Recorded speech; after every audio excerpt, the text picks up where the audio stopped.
Correct! Congratulations! Ano naman yung ginawa niya na ika-anim na araw? Ika-anim na araw. Hindi ko tatawagin yung sumisigaw. At tatawagin ko lang yung behave na nakataas lang yung kamay. Ayan, si ate. Ano pangalan? Shaira. O, ate Shaira. Ano yung ginawa ng Diyos sa ika-anim na araw? Humans and animals. Tama po ba yun? Tama po ba? Tama po ba? Tama ba si Ate Shaira? Ang ginawa ng Diyos ay tao daw. Mali. Ika-anim. Tama. Okay? Ang tao ay ginawa niya sa ika-anim na araw. Ano naman yung ginawa niya sa ika-pitong araw? Sige, ikaw. Nagpahinga. Paano siya nagpahinga? Natulog. Okay. Sige, hindi binanggit doon, pero ang Diyos ay nagpahinga sa ika-pitong araw. So, congratulations, Dwayne.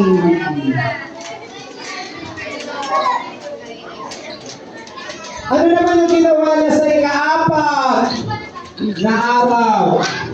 Ano ang ginawa niya sa ika-apat na araw? Ano ginawa niya sa ika-apat na araw? Teacher, Oh, sige. Oh, sige. Pangalan? Richard. Kayo ba, Richard? Ano ginawa niya sa ika-apat na araw? Araw at gabi.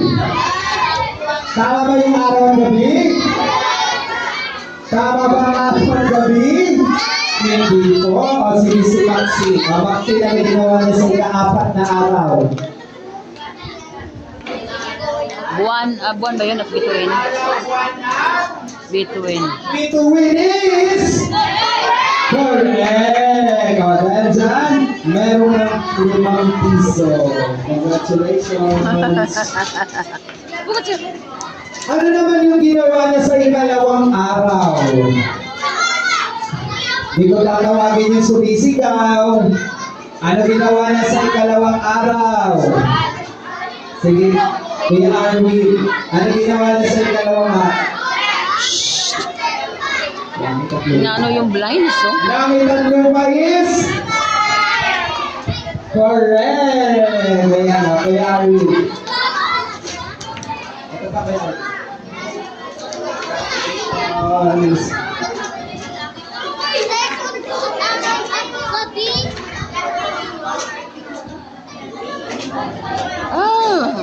Yung blinds. Yung blinds. Ano mo nga? Teacher.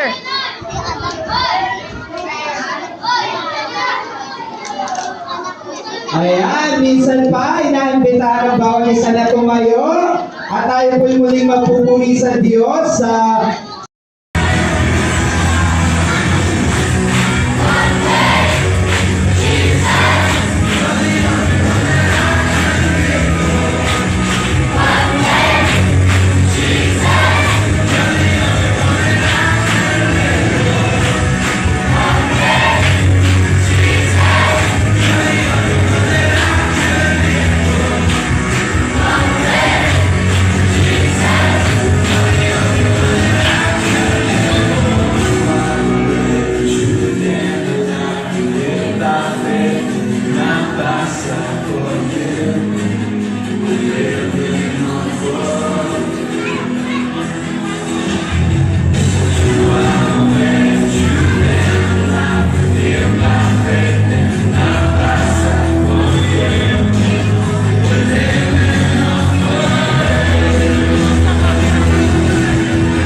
Almusal. Alam ko ang almusal nyo eh. Okay, good morning everyone. Good morning. Okay.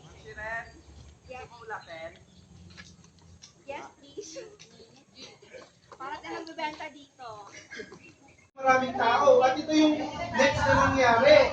Sabi dito, pagdating ni Jesus sa dalampasigan, nakita niya ang napakaraming tao yun. Ibig sabihin, meron nakadilat, pagbaba ni Jesus, isipin niyo yung bangka, nakasakay si Jesus. Okay? And then, dumaong na siya sa lupa, sa dalampasigan.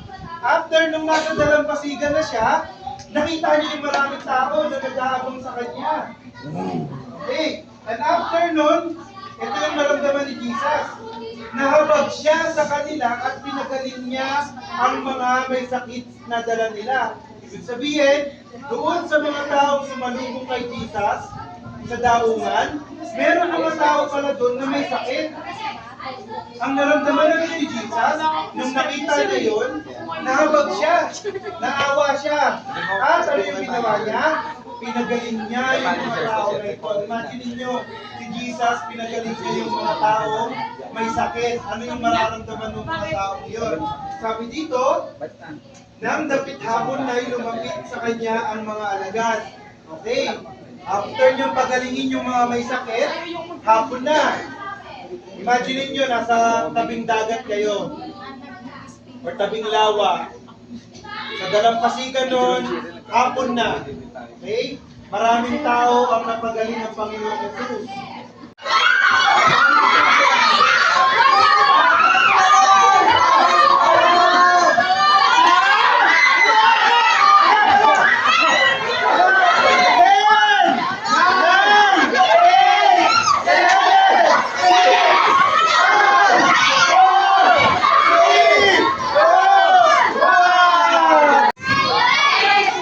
Correct!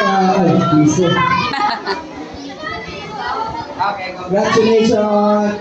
Ano naman yung ginawa niya ng ika-anim na araw? Ika-anim na araw. Hindi ko tatawagin yung sumisigaw. At tatawagin ko lang yung behave na nakataas lang yung kamay. Ayan, si ate. Ano pangalan? Shaira. O, ate Shaira. Ano yung ginawa ng Diyos sa ika-anim na araw? Humans and animals. Tama po ba yun? Tama po ba? Tama po ba? Tama ba si Ate Shaira? Ang ginawa ng Diyos ay tao daw. Mali. Ika-anim. Tama. Okay? Ang tao ay ginawa niya sa ika-anim na araw. Ano naman yung ginawa niya sa ika-pitong araw? Sige, ikaw. Nagpahinga. Paano siya nagpahinga? Natulog. Okay. Sige, hindi binanggit pero ang Diyos ay nagpahinga sa ika-pitong araw. So, congratulations, Dwayne.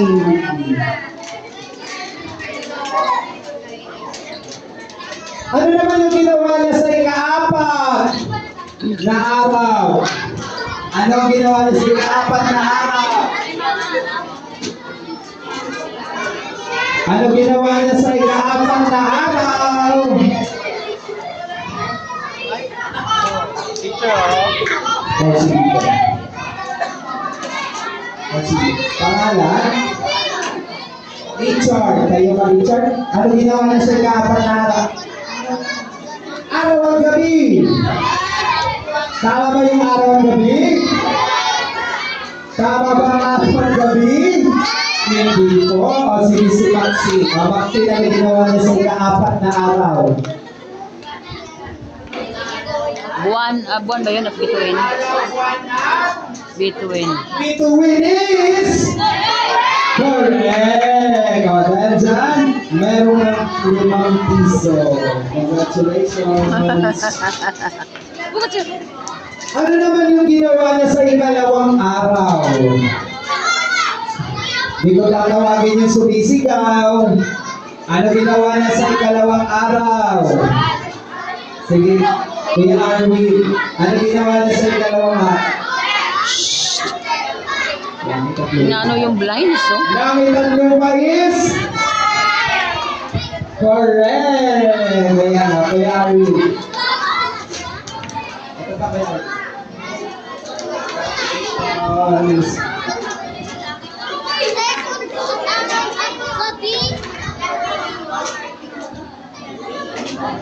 Ah, yung blinds. Yung blinds. Ano mo nga? Teacher.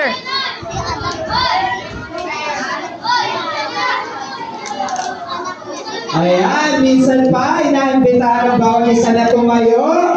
At tayo po'y muling magpupuri sa Diyos sa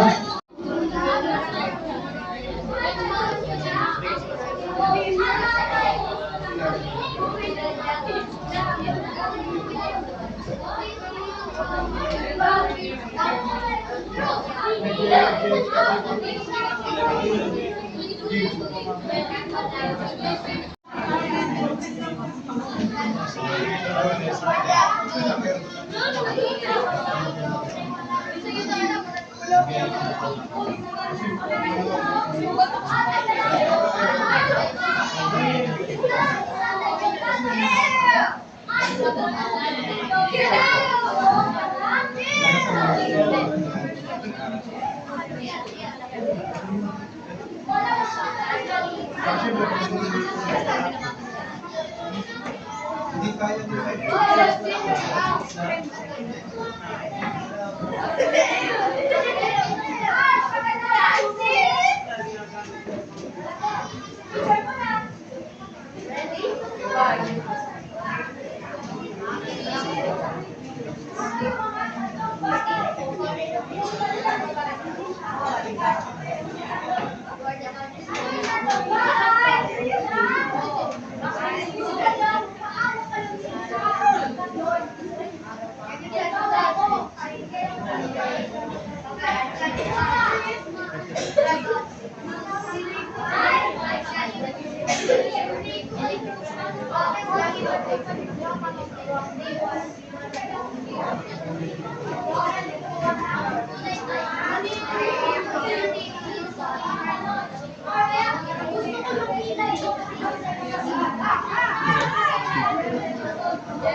Day 6.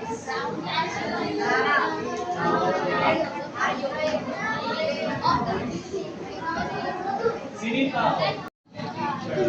Mga seryoso ang mga bata na drawing.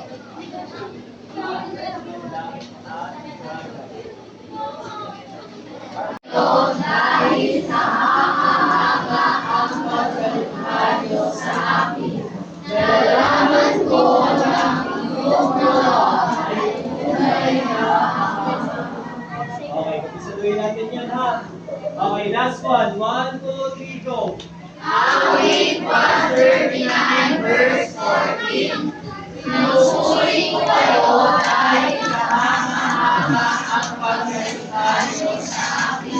Nalalaman ko na pinuntuwa ay tunay na. Okay, sino yung nakakasado na?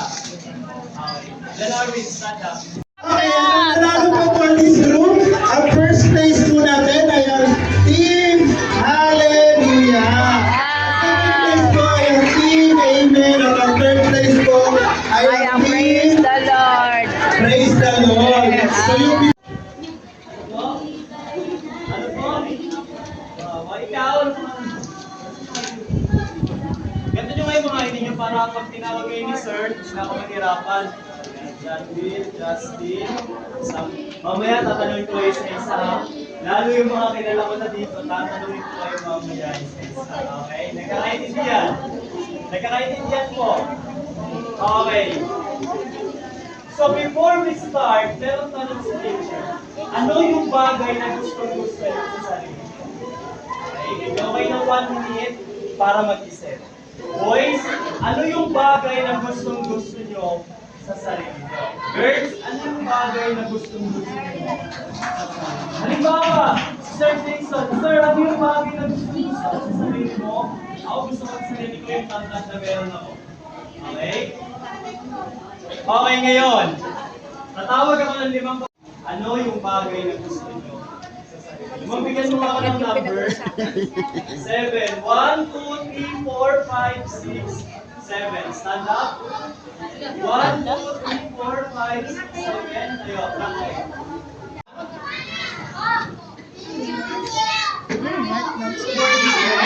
Okay.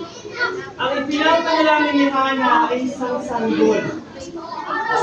Nananalangin siya na magkaroon siya ng isang anak. Ako naniniwala na bawat isa sa inyo Nasa stage. Sigawan ng amen yung group 1. Ang group 2 po natin. Yan. Ang group 3 po natin ay ang nasa likod. Sigawan po ng praise the Lord. Yan. So pag tinawag po namin, nasa po ang group ng amen. Sila po yun. So, asa po ang group ng hallelujah? Sila po yun. Asa ang group ng praise the Lord? Sila po yun. So, 1, 2, 3. Kaya tandaan niyo yung mukha ng mga kagrupo niyo po. Kasi, sa buong second day po natin, yung team na may pinakamataas na puntos sa game ay may... wala eh. Ay, premyo mo! Masaya mo ba yun? Amen! At yan, di ko na po patatagalin. Yung game po natin ngayon ay sino po mahilig sa puzzle? Wala. Puzzle, yung pinupuong ba? Yan. Yan. Kung hindi po kayo mahilig sa puzzle, iiligin niyo po ngayon. Yan. So, ang game po natin ay madali lang. May ibibigay sa inyo si teacher na mga puzzle piece at bubuuin lamang po natin yung puzzle na yun. Ready na po ba ang bawat isa? Pwede po ba mag-form kayo ng circle? Kahit hindi ganun kalaki? Para lang po sa gitna nyo. Sige po, circle. Yan. Isang pwede po dalawang teachers dito sa taas para po may assistant teacher. Okay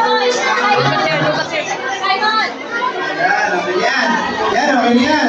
Ganda na yan. Ayan, lahat po kayo ay tutulong. May bibigay po sa inyo sila Teacher Geraldine at ang designing team ng kanilang puzzle. Sige po, iiwan lang po muna nila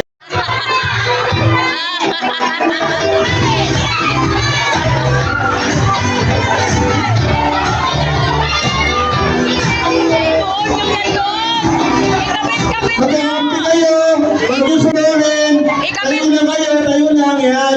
Pakita niyo sa iba para makita nila. Ayan. Okay. Ayan. Nagagawan pa.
mag-spam na paglalaro mamaya, okay? So kung may makahawak mo yung pencils mamaya, you just give it to yourself. Huwag gagamitin para ipanpuso mong isulat sa likod ng inyong mga kapwa campers, okay? Behave lang tayo mamaya, pero syempre magsasaya tayo. Alalahanin lang yung mga bagay na yun. Next, Pang-anim, use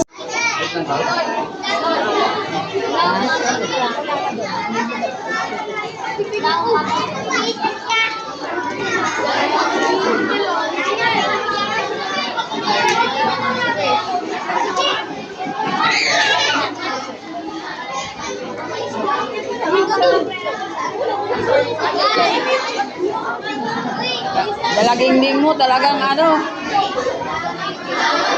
Tira mo yung pao, nakapatong pa. Buyis.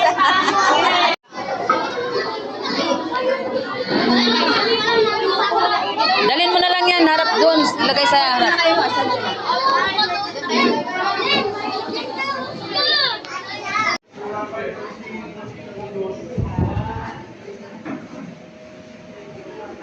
Sa